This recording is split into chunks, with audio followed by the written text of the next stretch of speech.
Yo, how's it going, everyone? I hope everyone is having a good day.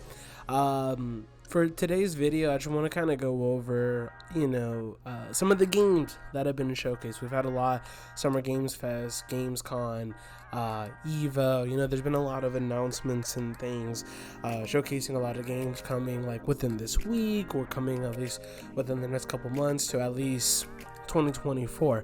And so these are the top 10 that I picked just like off of release dates off the top of my mind, obviously with a little bit of researching here.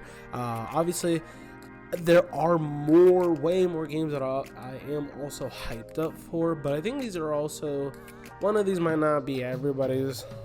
Two or three of these games might not be what everybody else is looking for, but again, this is my top 10 games that I'm excited to play in the order that they're released. So we'll go ahead and start. The first game here that I wanted to kind of cover, which is releasing September 1st of 2023 this week, will be Starfield. This is going to be the next big Xbox title, I believe developed by Bethesda, directed by Todd Howard, where there's going to be two different factions that are fighting in this space war, and you're kind of, I think, drawn in the middle of them, or you're part of one of the two. I haven't read the full synopsis. I've kind of honestly kept my eyes very hidden. I saw the first trailer, the teaser years ago, or whenever it was first showcased. Thought, man, that's amazing. I saw that it came up. I saw a little bit, and I went, I kind of want to save that for myself when I get to that point, so I don't want to dive too much into it. But it looks amazing. It looks like it's going to really allow you to have a lot of story and character development to explore. Plus, space games, you can get really crafty with how you choose to develop alien life, how you choose to develop the planets themselves, all the mysteries you get to uncover. So again, releasing September 1st, 2023. Super excited to try this out. Following that, there's actually two games that are releasing on the same day: Lies of P and Mortal Kombat, both releasing on September 19th, 2023. Now, with Lies of P, if you haven't seen it already or haven't played the demo, basically you were playing as Pinocchio, and you're kind of going through this old English, Bloodborne-ish looking village, and you have this little saber blade that you can sharpen on your elbow, and you're just kind of going through, and I guess some kind of infectious virus kind of made all the machines go haywire, and you are a puppet of sorts. So you're not exactly like a normal human, but you look a lot more human than everything else that's trying to attack you.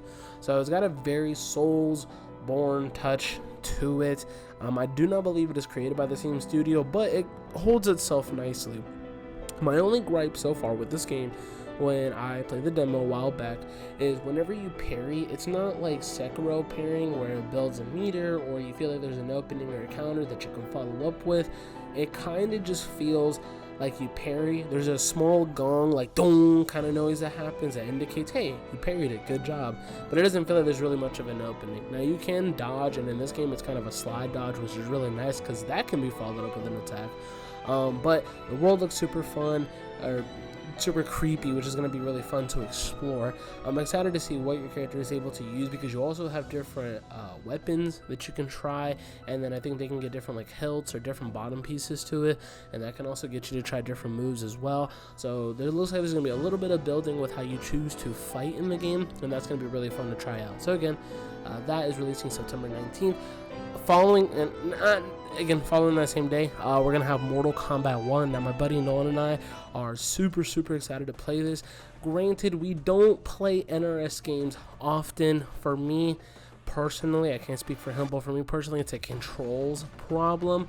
I tend to have issues with games, with those fighting games, just because they have the directional inputs in middle of the combos, but then it's got a lot of cancel featured in it, and I don't know, there's something about the way it plays and the way it looks that's never been appealing. But Mortal Kombat 1 might be looking to maybe fix some of those issues. I didn't get to have a chance to sign up for the beta whenever that was announced, but otherwise though, I am excited. It's got a ton of characters. I'm excited for the little tag team cameo roster picking. I think that's going to be super fun to explore, because I love tag team aesthetics in those kind of games. So I love that. I've always played Sub-Zero since I was young, so I'm overall I like the new rebooted storylines of Reptile, Sub-Zero, Scorpion, everybody else that is involved, mainly all the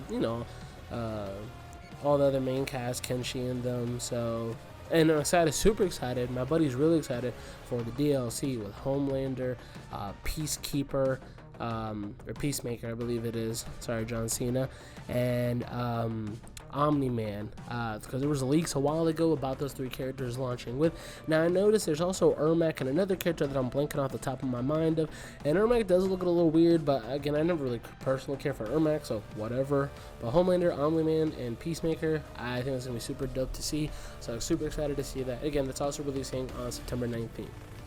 Now, a good while after that will be Assassin's Creed Mirage. This looks like it's in a Middle Eastern, it might be Arabic, but I might be completely lying about that part.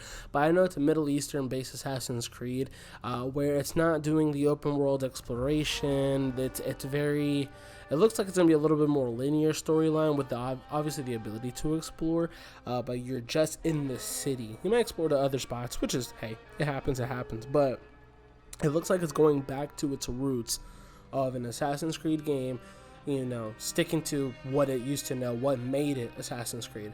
So I am super excited to see that game come out, because I don't have any hate against Origins, Odyssey, Valhalla. I don't have any hate against them. I think Origins is cool. I like Odyssey the most. Valhalla I never really got a chance to play, but those games came out at the same time other open world games were coming out, and it was a battle to see which game felt least like a chore but worth the most, or worth playing the most out of all of them. And it just got to a point where it felt like all of these looked the same, and I just didn't want to be bothered with that. With that being said, though, this one looks like, again, it's touching its roots, so I'm super excited to play. Again, October 5th, Assassin's Creed Mirage will be releasing. Now, this one might not be the appeal for everybody, which is fine, but we're going to have Endless Dungeon possibly releasing October 19th. As of right now, I was trying to look if there was a confirmed date. I don't remember if there was one, but regardless, though, I'm super excited to see Endless Dungeon. It looks like it's going to be a roguelike top-down shooter kind of game where you're kind of fighting off like waves of bugs as you kind of go down. If you played the Ascent or Diablo for that matter, it looks like that in terms of the style of like camera. I think it's called isometric, if I am speaking correctly, but I am super excited to see how that handles itself.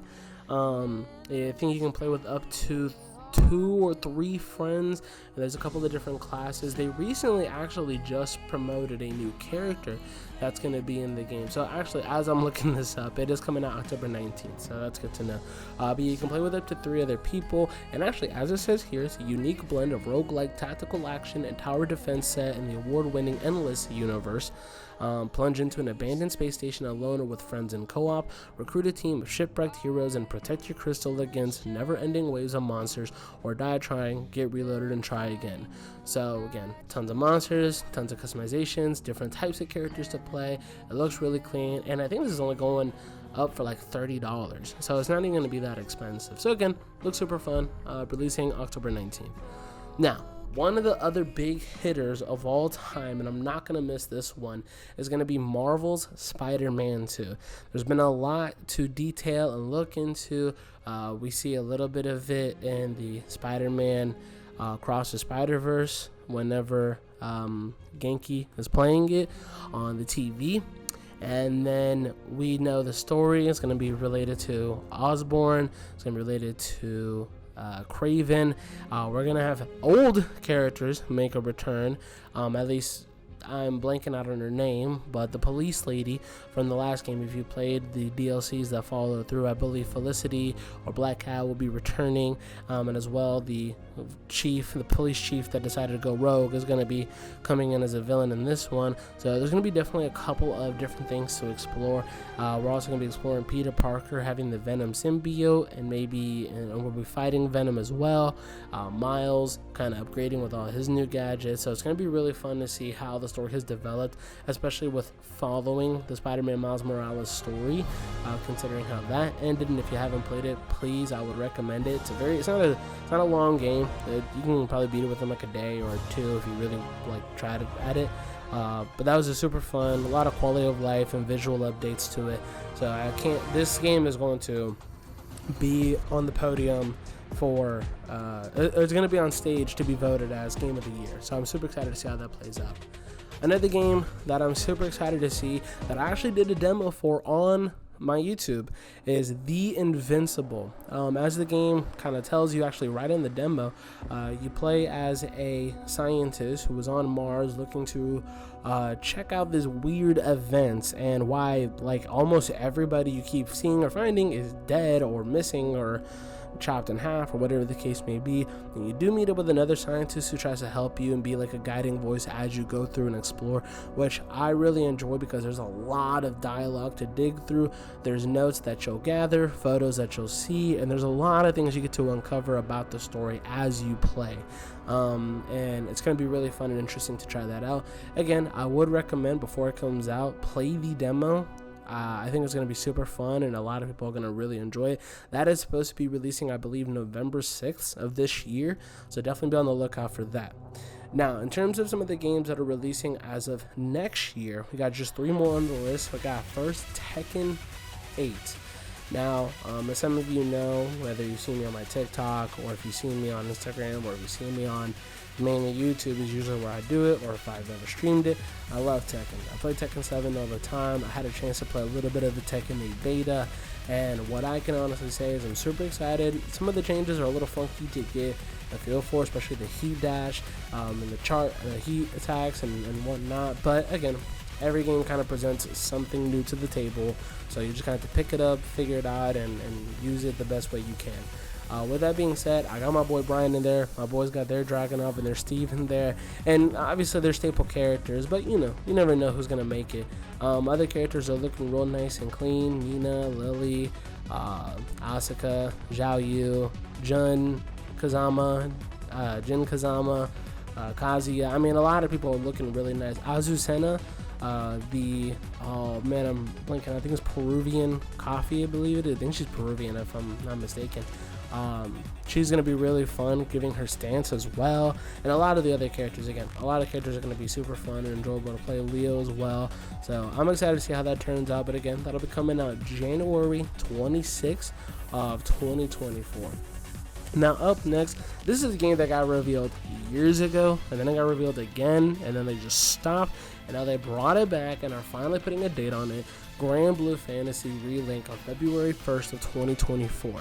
Now I first got involved with watching Grand Blue Fantasy the animation back on Crunchyroll, and I watched season 1 and most of season 2, but the story kind of got bland on season 2, so I kind of stopped. But there is the mobile game, which is how its popularity has blown to the masses. There is the Grand Blue Fantasy Versus game, which did okay, could have obviously gone better, but they are bringing it back with Grand Blue Fantasy Versus Rising.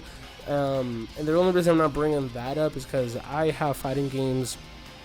I have a ton of fighting games to get into, so I'm not really bothered about that. But Grand Blue Fantasy Relink will be a story game featuring Gran, Catalina, and the rest of the gang going through the Skylands, and I think it's going to be super fun to be able to have another action RPG game to play where you can interlink with different team members to use. I don't know, honestly, if this is a co-op game of sorts.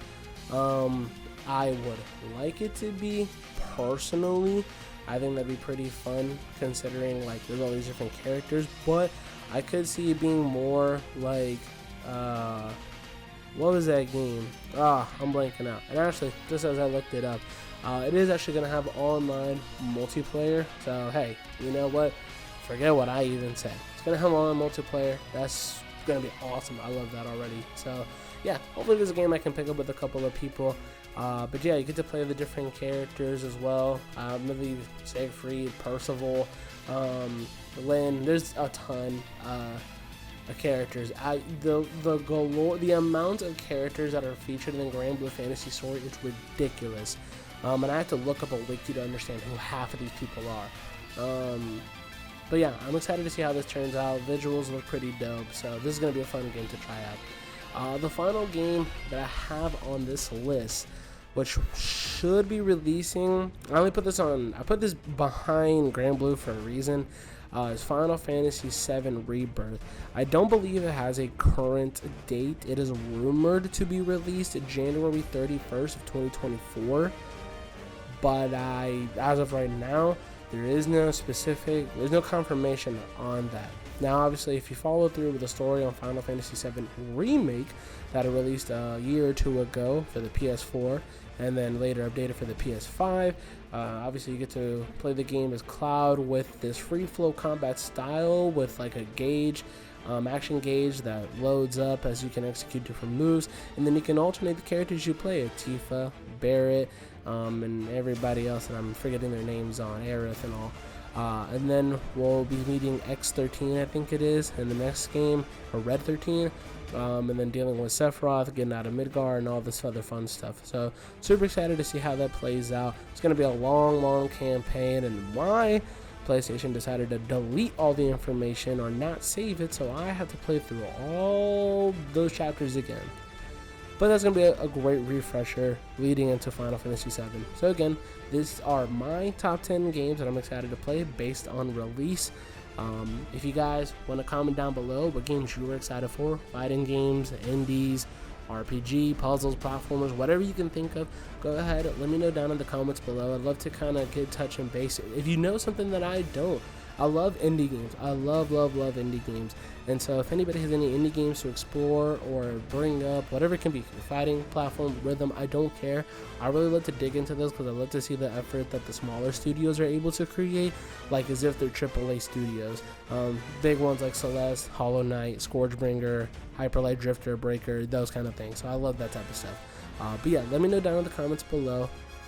And yeah, thank you guys for watching. I will try to get another video out, but I'm in school right now, so I got other projects and things to keep up with. I'm hoping to get into Armored Core soon, and within the next month or so, Monster Hunter should be getting showcased at the Tokyo Game Show. We'll also see what other games get announced then, and maybe kind of have a live reaction depending on the day or whatever's going on. But yeah, if you guys have anything else to say, again, let me know down below. Otherwise, be safe. Thank you so much, and have a wonderful one. Peace.